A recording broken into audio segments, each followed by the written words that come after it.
আসসালামু আলাইকুম। আশা করছি আল্লাহর রহমতে সবাই ভালো আছেন, সুস্থ আছেন। আমরাও আলহামদুলিল্লাহ ভালো আছি। বরাবরের মতোই নতুন আরেকটি ভিডিও নিয়ে আপনাদের সামনে হাজির হয়েছি। আশা করছি ভিডিওটি আপনাদের ভালো লাগবে।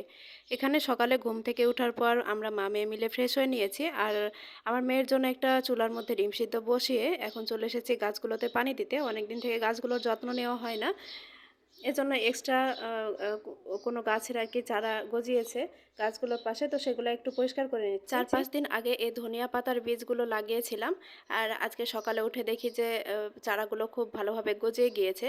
আর আল্লাহর দেওয়া ক্ষমতা দেখেন কত বড়, মাটি খুঁড়ে খুঁড়ে গাছগুলো উঠে গিয়েছে। তো আল্লাহর দেওয়া ক্ষমতা হলো সব থেকে বড় ক্ষমতা। আর এই ক্ষমতা যদি ক্ষণিকের জন্য কোনো মানুষ পেয়ে থাকে তাহলে তার কোনো কথাই নাই, তখন সে নিজেকে খুব বড় মনে করে, আর তার থেকে নিচু শ্রেণীর লোকদের তো চোখে পড়ে না। তাছাড়া এমনি তো গরিবের কষ্ট কেউ বোঝে না আর বোঝার চেষ্টাও করে না। আসলে যার কাছে আপনার অস্তিত্বের কোনো মূল্য নাই, কথার কোনো মূল্য নাই, তার কাছে ভালোবাসার মূল্য খোঁজা তো পাগলামি ছাড়া আর কিছুই না। আর গ্রামের লোক বা এলাকার লোক যদি বড় কথা বলে তাতে হয়তো অতটা মন খারাপ হবে না, তবে রক্তের সম্পর্কের সেই প্রিয় আত্মীয়গুলা যদি ছোট একটা কথা বলে তাতে অনেক বেশি কষ্ট হয়। আর কষ্ট সে তো প্রিয়জনের দেওয়া সেরা উপহার। কষ্ট মানুষকে পরিবর্তন করে, কষ্ট মানুষকে শক্তিশালী করে, আর প্রতিটা কষ্টের অভিজ্ঞতাই আমার জন্য মনে হয় যে নতুন একটি শিক্ষা। কারণ সময় আর পরিস্থিতি আপনাকে সময় মতো সব কিছু ঠিকভাবে শিখিয়ে দিয়ে যাবে। তো যাই হোক, এতক্ষণ আপনাদের সাথে অনেক বকবক করলাম, আর এই যে আমি গাছে পানি দিচ্ছিলাম। আমার মেয়ে বেলকানিতে টুলটা নিয়ে এসে তারপর ও বাইরে ছেলে মেয়েগুলোদের দেখছিল। আসলে ও বিকালবেলা ওদের সাথে খেলতে যায়, ওদেরকে চিনে, তাই ওদের সাথে দাঁড়িয়ে থেকে একটু কথা বলবে, একটু চিল্লাবে। এখন তো পুরোপুরি কথা বলতে পারে না। আর এদিক দিয়ে সকালের নাস্তা শেষে রান্নার আগে ভাবলাম যে প্রায় 2 দিন থেকে ফ্রিজে ছানাগুলো জমিয়ে রেখেছি, দুধ নষ্ট হয়ে গিয়েছিল, সেই ছানা থেকে আর কি আমি আজকে ভাবলাম যে কয়েকটা মিষ্টি বানিয়ে দেখি। তো তার জন্য চটপট করে মিষ্টি বানাতে চলে এলাম। আর এই যে আমি ছানাগুলো থেকে আগে পানি ঝরিয়ে রেখেছিলাম, আর তারপর হাতের তালু দিয়ে খুব ভালোভাবে ছানাগুলো মিষ্টির জন্য রেডি করে নিয়েছি।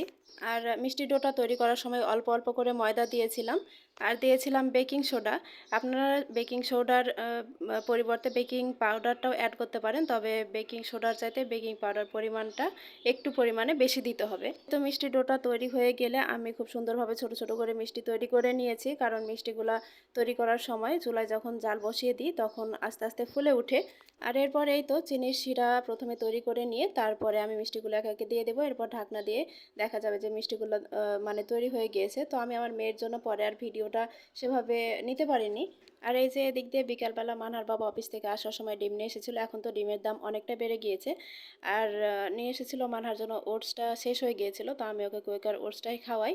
আর 2টা গিফট পেয়েছিল হয়তো বা অফিস থেকে। তো একটাতে ছিল ক্যানের মধ্যে মাশরুম মাশরুম যদি রান্না করি তাহলে সেই রেসিপিটা ইনশাল্লাহ আপনাদের সাথে শেয়ার করব। আর নিয়ে এসেছিলো একটা চাইনিজ চাউমিন।